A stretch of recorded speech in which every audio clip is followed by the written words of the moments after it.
అంబేద్కర్ కోనసీమ జిల్లా అమలాపురం నియోజకవర్గం అమలాపురం రూరల్ మండలం పేరూరు ఇందిరా కాలనీ మండలం తెలుగుదేశం పార్టీ ఎస్సీ సెల్ ప్రధాన కార్యదర్శి ఆకుమర్తి రమేష్ అధ్యక్షతన మీడియా సమావేశం.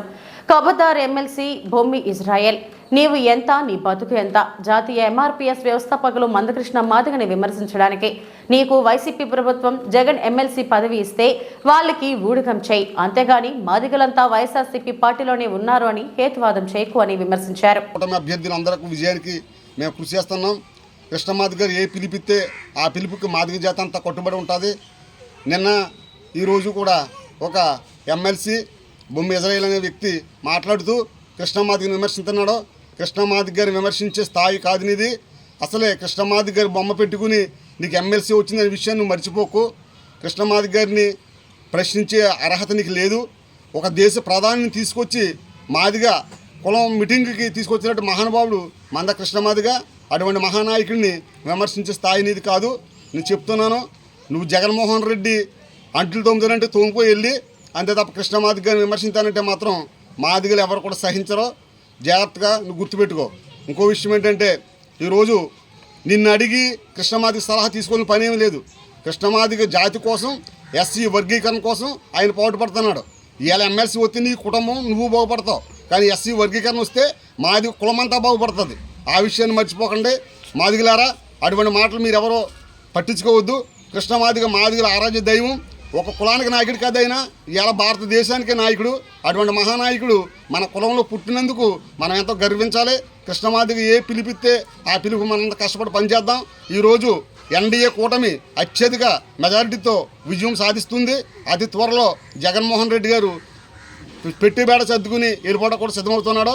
ఎందుకంటే దళితులకు 27 స్కీములు తీసేసి దళిత ద్రోహిగా జగన్మోహన్ రెడ్డి మిగిలిపోయాడు.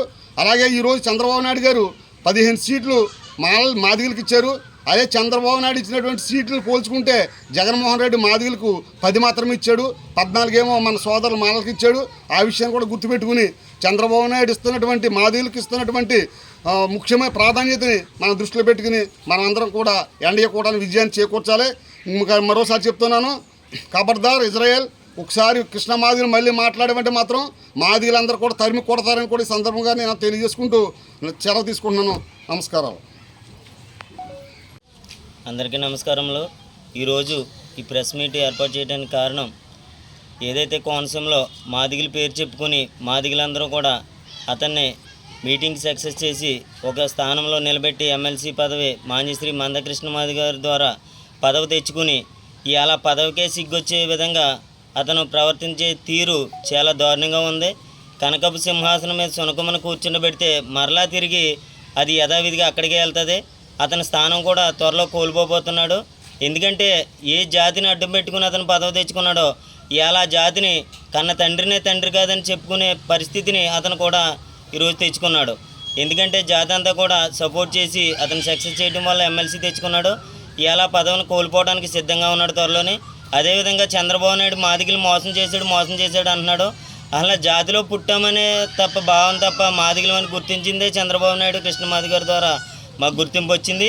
గతంలో వర్గీకరణ చేశాడు. వర్గీకరణ వల్ల అనేక మంది ప్రతిఫలాలు పొంది ఉన్నారు.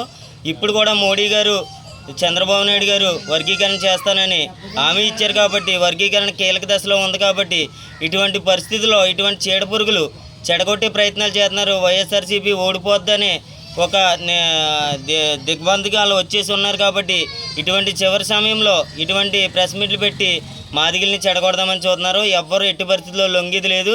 అందరూ కూడా ఆల్రెడీ ఓటర్స్ అందరూ డిసైడ్ అయిపోరు. ఎన్డీఏ కూటమిని అత్యధిక మెజారిటీతో గెలిపించి ఎట్టి పరిస్థితుల్లో వర్గీకరణ సాధించుకోవడానికి మాదిగలందరూ సిద్ధంగా ఉన్నారని ఈ యొక్క సభాముఖంగా తెలియజేసుకుంటాం.